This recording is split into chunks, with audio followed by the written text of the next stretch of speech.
Okay, I'm going to start off today with some questions over some problems that were asked by students. First one is, what is the limit, that looks terrible, what is the limit as x approaches infinity of cosine x? Well, first of all, let's take a look at what the cosine function looks like graphically.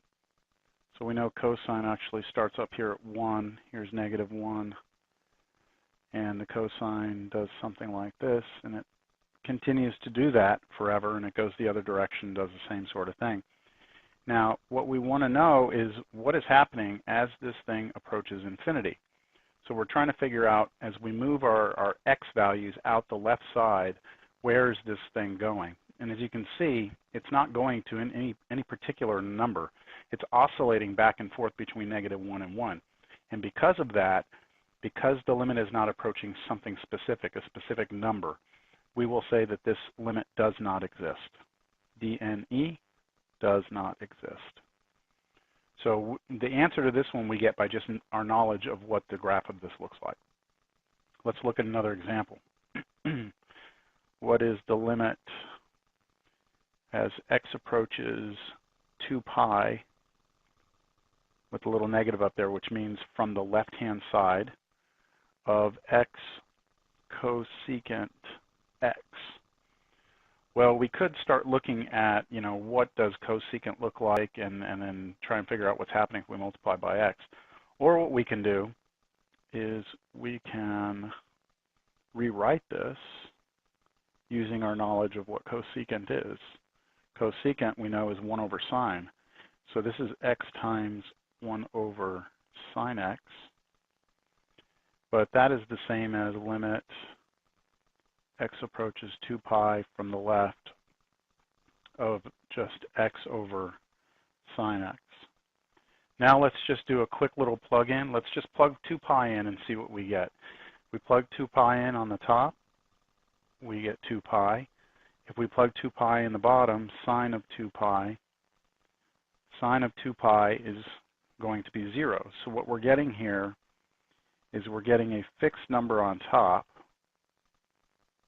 divided by something that is approaching 0. And so anytime we get a fixed number on top divided by something that's going to 0, we know that it's going to be one of three things.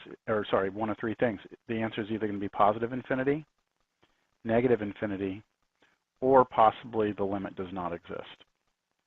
So all I have to figure out is whether or not the top is going to a fixed positive number and whether or not we're approaching 0 from negative values or positive. So that says plus or minus. So let's think about this. On a number line, right, we are approaching the value of 2 pi. This is our x value. We are approaching it from the left, so we're coming in this side. We're going to be values that are a little bit smaller than 2 pi. And if I now look at, approaching values to the left of 2 pi, up here, this top part, this fixed part, is obviously going to be a positive number because as we approach 2 pi is positive. As we come in from the left side, it's positive still. So we know the fixed number on top is positive. And we also know that the bottom one is approaching 0, but is it approaching it from positive or negative numbers? So maybe we can look at the sine function. So what I'm doing is I'm isolating all my attention here on what the sine function is doing. We know sine looks like this. And we know that at 2 pi, we're here at 0, which is what we expected, right? We knew that we were going to get 0 there when we plugged 2 pi in. But as we approach 2 pi from the left side, we're actually moving along the graph to the left of 2 pi. As you can see, we're coming into 0, but we're coming in from below the x-axis, which means that the sine of that function, sine of all of those little values here, are going to be negative values because they're below the x-axis. So I know that I'm approaching 0 down here, again, but I know that these are little negative numbers. So what I have is on top, I have a fixed positive number, and it's being divided by something that is approaching 0, but approaching 0 from the left. In other words, approaching 0 with negative numbers, so I'm going to put a little negative right there. So what I can conclude from all of this is that my answer must be negative infinity, because I have a positive number divided by some small, small negative number. So therefore, we get negative infinity. So the answer, okay, the answer to this is negative infinity. Well, I hope that makes sense. Okay, let's take a look at another one. This one's kind of tricky. Limit x approaches infinity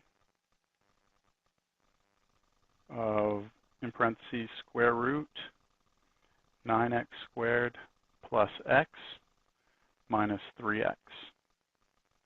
Okay, real quick, let's just plug things in. If I plug infinity in right here, we get infinity squared, which is infinity, times 9 is still infinity.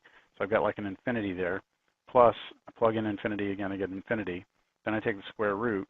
Square root of 2 infinity is still infinity. So this is becoming infinite. But then I'm subtracting 3 times infinity, which is still infinity. So I get infinity minus infinity. Infinity minus infinity is not 0. What it's saying is one thing's getting really big, the other thing's getting really big, and there's that tug of war happening. Who's going to win this battle? You know, maybe one of them is going to win, you know, get bigger faster than the other one, or maybe they're going to compromise and something else is going to happen. So what we're going to do is kind of a trick that we have done before in the past.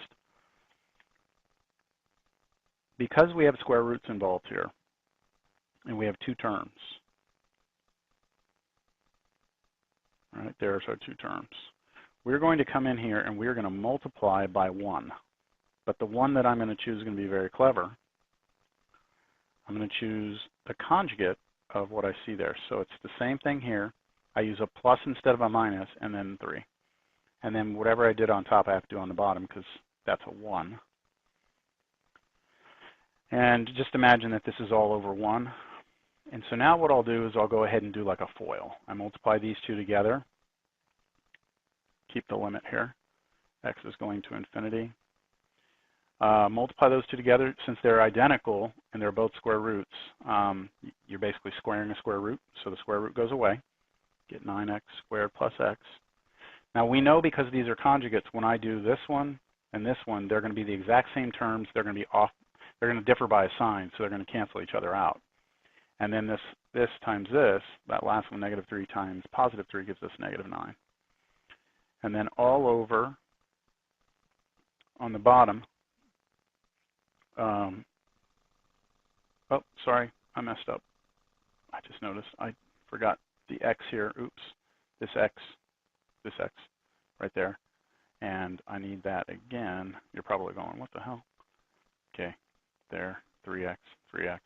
When I multiplied that last one over here, I should have got 9x squared. Okay, sorry about that. And then on the bottom, we have just 1 times this, which is the same thing. And I'm just going to leave it just like that. Square root 9x squared plus x plus 3x. And then notice what happens up here on top. The 9x squared minus 9x squared, they go away. So here's where I am now. I'm at, still have the limit because I've not let x go to infinity yet. Now I have something like this, x over square root 9x squared plus x plus 3x. Now, at this point, I have letting x go to infinity again. I'm going to see what I've got. Up on top, I've got infinity, right? X goes to infinity. Over here, we've got infinity again, right? This thing is infinity, and then plus another infinity, and infinity plus infinity is infinity. So now what we get is infinity divided by infinity. See, earlier we had infinity minus infinity. We really didn't know what that turned out to be. We said it wasn't 0. And then now we've converted this whole problem into infinity divided by infinity instead. Well, this is actually a good thing, because we have a little trick that we can use whenever we have infinity over infinity. I'll keep that there. And what we try and do is we try and come in here with something very, very tricky in order to get some of these to go to 0. So watch what I do first, then I'll explain. What I'm going to do is I'm going to multiply the top and the bottom by 1 over x. Now I'll explain why I did this in just a second. On the bottom I have that entire denominator, 9x squared plus x, and then plus 3x. Now, what's going to happen here is when I distribute, of course, this to this, that just becomes a 1. So I have a 1 on top. But on the bottom, when I multiply 1 over x times that square root, let me do that down here just to show you.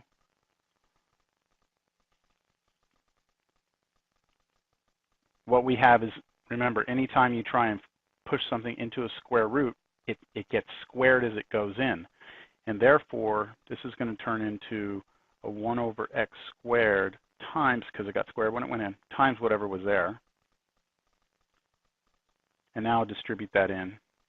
And I get square root, let's see, I'll get 9x squared over x squared plus x over x squared. This is just square root of 9 plus 1 over x, because these things kind of reduce down. So that multiplication, this one right here, this to here, goes in there, gets squared, and turns out to be this. So I'm going to put that down here. And then when I go and do 1 over x times 3x, the x's cancel. So all I get is plus 3 on here. And now let me let x go to infinity. Things are going to be wonderful. X goes to infinity. 1 divided by something that's becoming infinite, we've already talked about, this is going to go to 0, right, when I take the limit. So what's left then? So now I'm taking the limit, so I'm not going to write it anymore. The numerator is 1, nothing changed.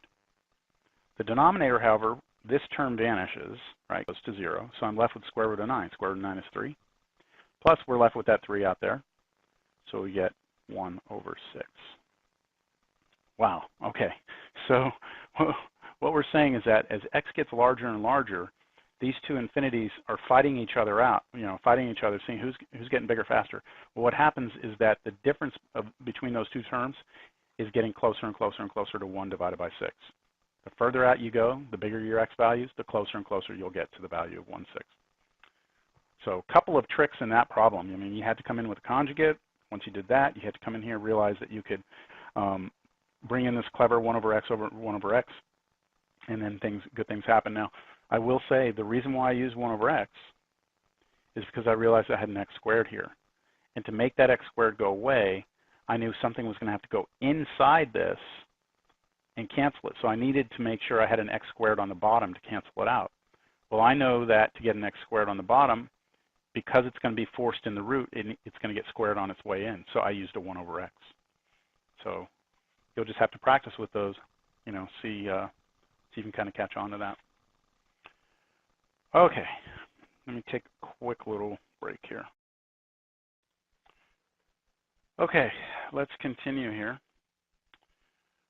All right, so we're going to talk a little bit about now the equation of the tangent line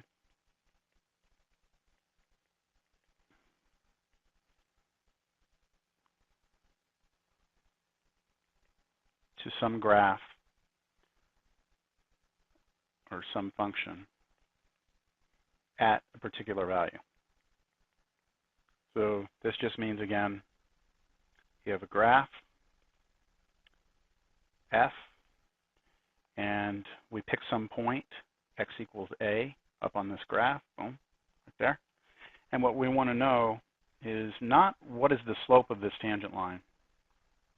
We don't want to know what the slope of that is. We can find that. What we want to know is what's the equation of this line. So let's just keep in mind that you can find the equation of the line using this formula, y minus y1 equals m times x minus x1. This is called your point slope formula of a line. So it says if you know a point, right, which in this case the point we know is the point x1, y1, and we know the slope of the line, which in our case the slope is actually going to be the limit as x approaches a of f of x, minus f of a over x minus a. We talked about that last time. So that's like our derivative. So we can find that slope. Okay, so we can find the slope of this line up here by using this limit. And then all we need to do is know the actual x and y coordinate of that point, and we can come up with the equation of the line. So let's go ahead